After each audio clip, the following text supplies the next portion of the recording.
They pushed their way out into a thicket. Where the glass tunnel should have been, only part of its framework remained. The glass lay in shards on the ruined roadway. Through the ground fog that blanketed the city, they saw the dome across the way, once connected by this tunnel, was also sealed shut by a metal door. There were no lights in that dome either. Amy was trying to look at everything, trying to understand, but it was difficult to think and run through this tangle of green stuff at the same time. Everything was wet. Her shoes, pants legs, and shoulders almost immediately felt damp and cold and made her shiver. Glass crunched beneath their feet. Axel pointed. "If we go around that dome that way, it leads toward home," he whispered. "How do you know?" "We came out the west gate door. Besides, we have to get off this glass. If anybody's awake and listening, they can hear us walking here." She looked back. No one was following them. At least no one she could see. She turned and ducked away from a tree branch Axel brushed past. The leaves whipped and showered her with drops in a sprinkling of aphids. "They're probably watching us go," she decided, but there was no point in saying it aloud and scaring him. She brushed the bugs away, and they smashed into green streaks on her sleeves and fingers. She made a face. Outside bugs weren't sturdy. You'd have to really stomp a roach to make it squish like that. How come all this green stuff is growing here and not around the first dome we saw? Maybe better soil, or less heat exhaust from empty domes. What are those scratch noises? Insects. Singing. She hadn't known insects sang. She made a mental note. Smash easy, sing funny songs. Are these plants like the ones inside? That's sumac, he pointed. Ailanthus, burdock, ragweed.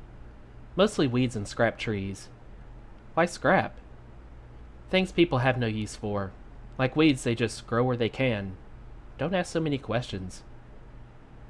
That non-human living things could be classified as to their usefulness and acceptability was a novel idea to her. She mulled it over and wondered if plants, like people, were called good and bad, and what plants did that qualified them for those labels. When they had walked far enough around the second dome to see ahead, they discovered there was only thicket beyond. Both tunnels and dome on the south side were missing, and on the north only the skeletal frame remained. By standing on tiptoe and peering up over the thicket, they could see the domes behind them and the tops of 3 more further to the south, but there were none ahead. Maybe the ground goes downhill, Axel hurried on. Amy had to have downhill explained, and when she understood, disagreed. "I don't think so. I think everybody lied again. The city does have an end. I think Elton brought us out to the edge. But why?" She shrugged. "Who knows?" Axel stopped so quickly that she ran into him and knocked him to his knees in the grass. "I'm sorry." He looked up at her, his dark eyes bright with an idea. "What if they want us to escape? To get away? They said they didn't want to send us to rehab, and they can't just send us back down level because we've seen too much and we can read. We can get back." "They could kill us," Amy said. "Real easy. Just one injection. One laser shot." "Maybe they're too nice to do that. We're children." Amy wasted no thought on the possibility of authorities being nice. "And if we went back to level 9 and told people what we've seen up here, do you know what they'd say?" "Sure, kid." She pointed her right index finger at her head and made a circular motion to indicate madness. "They'd think we were crazy. Especially you and me. They might believe Anita. She's normal." Axel wasn't listening. "I keep thinking how the questions changed when I said I came from the Greenbelt. Like it worried them as much as surprised them. Maybe my parents have been looking for me and were told I wasn't here. Now the authorities find out I was, and decide to let me go home. Why not just send you back? Don't the authorities know the way to where you live? Don't they come to check on things?" "No. They used to, long ago before my father was born. But they always got the flu when they came. So they quit. Everything's handled by computer. The authorities now might not know any more about us than I knew about them before. They might not even know how to send me back. They don't seem to know much. I mean, look at this." His disgusted gesture took in the ruined domes. "They let this all fall to pieces." The intelligence implied by preventive maintenance had little meaning to Amy. To her, the city was old. and old things were discarded as quickly as she ignored that theory of Axel's. "Okay, if they want to let you go," she said.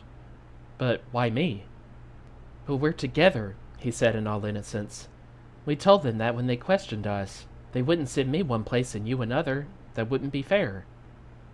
Amy searched his face and saw he believed that. While she was grateful to know he thought of her as a friend and was touched by his naive faith in the authorities' respect for fairness, she didn't share his belief.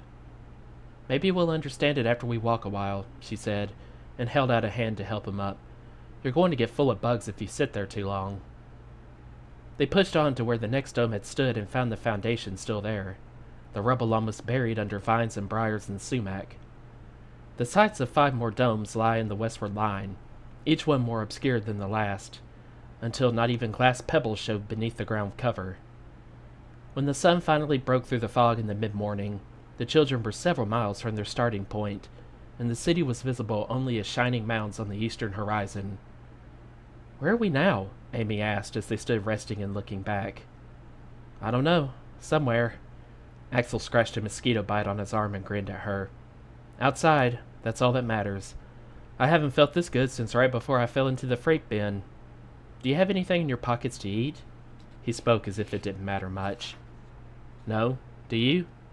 "No." "Are you hungry?" Amy asked. "Kind of. You?" "Not yet." "Good. Is it far to your place?" "I think so.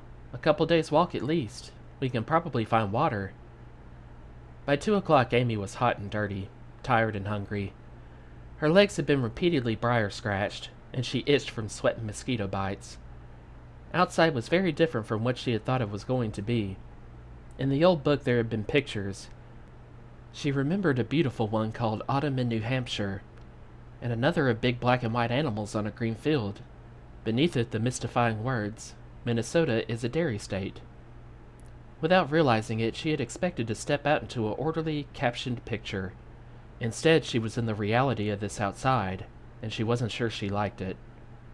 The landscape was full of gullies now, eroded yellow clay scars that slashed across their path, some so deep that climbing down was difficult, and getting back up the other side was harder.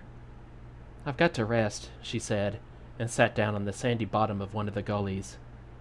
"Not in the sun," Axel said. "You can rest up there in the shade." "I thought you liked the sun." "I do, but it'll burn us. We're not used to it anymore." He looked closely at her nose and forehead. "You've never been in it before. You'll burn worse than me." "It doesn't feel burning hot, just sweating hot." "Just trust me," he pleaded. "You know all about the city and helped me, but I know more about out here. And the sun can burn, so slow you don't notice it until you hurt. Does it hurt bad?"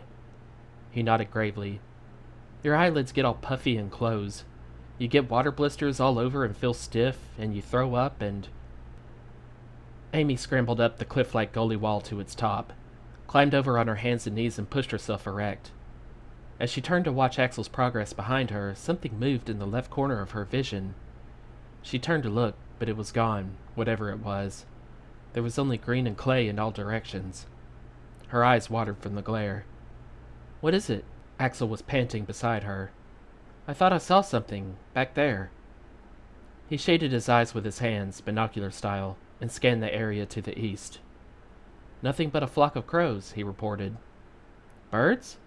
She shook her head, and then, seeing the worry on his face, decided to keep her fear to herself. "You want to rest here?" Resting didn't seem like a good idea anymore. Not now. Later.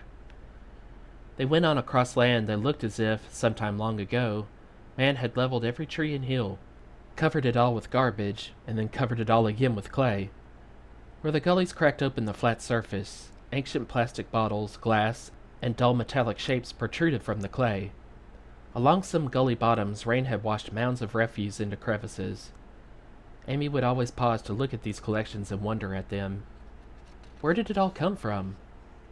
People used to live here. Where did they go? Who knows? People have lived all over. Everywhere. She didn't know where everywhere was. You mean, here, on the top, or underneath? I didn't know about underneath, he said. There too, I guess, but all over the top of the earth. Who lives out here now? Doesn't look like anybody." He had glanced back to answer her, and he paused in mid-sentence, staring into the distance. "Did you see a man there?" "I don't know." He was whispering again. "I thought I did, but... Was it Elton?" "He was wearing brown, and skinny." "Let's hide someplace and rest, and see if anybody shows up." "Okay." They crept into a thicket so snarled that the branches hardly left them room to huddle. There they sat, arms wrapped around their folded knees. A few minutes passed. The flies and mosquitoes found them and droned about their ears. "Crush, don't slap," Axel advised. "The sound of a slap travels, and don't rustle." After a few attempts at crushing, Amy decided it didn't pay, and tried to ignore the bites. "Here's another good thing about roaches," she whispered. "They don't bite." "You can have 'em," he decided. "What you saw, did it look like Elton?" "It was white. I just saw a flash, sort of, in the sun, and then it was gone behind the green stuff." "Maybe there's more than one. You don't think they'd take us back now?" "Sure they would, if they didn't want us to get away," she said, and saw Axel rest his head against his folded arms, eyes closed as if suddenly exhausted. She was sorry she had been so honest, but the words were said now. It seemed as good a time as any to rest. She hadn't realized how tired she was until she sat down. She closed her eyes and found that felt better. The sun was hard on eyes accustomed to the 40-watt brightness of level 9. The throbbing in her head diminished. Other sounds grew more distinct. Insects and birds were singing. The leaves were rustling in the breeze. Where her nose touched her bare arm, she could smell the lingering perfume of soap. She sniffed the alien scent and wondered at this small detail of luxury. The Dome people lived so differently, and yet Axel hadn't seemed surprised by any of it. He was different now. He hadn't shut out ever since he saw the sunlight on the ramp, she remembered. And while she was glad, still it worried her. It was as if the closer he got to the outside, the more he remembered the person he used to be, someone she never knew. Maybe, if they got to his place, he would change into a very different person, and maybe he wouldn't like her anymore. Maybe he would think that she was nasty, or stupid, or maybe he wouldn't want her with him because she reminded him of a lot of bad things. "Would you like him back the way he was, scared and crying? Would that make you feel safer?" her conscience asked her, and she had to answer no, because she knew instinctively that that had been a form of death for him. And yet she was afraid. For all her life the people she had cared about had turned away from her, except Janet, and she had died. It didn't pay to count too much on people. A stick cracked somewhere across the gully, and her head snapped up. Beside her, Axel slept, his mouth slightly open in exhaustion. She peeked out, trying to see through the leaves. A tall, thin man in city-issue brown was walking along the other side of the gully, one hand above his eyes to shield them from the sun. The other hand clutched the knot of a cloth bag he carried slung over his back. There was something familiar about his face and walk. If it weren't for his short hair... She imagined him with longer hair, and dirty, and then she knew him. It was the crazy who used to sleep in her hall.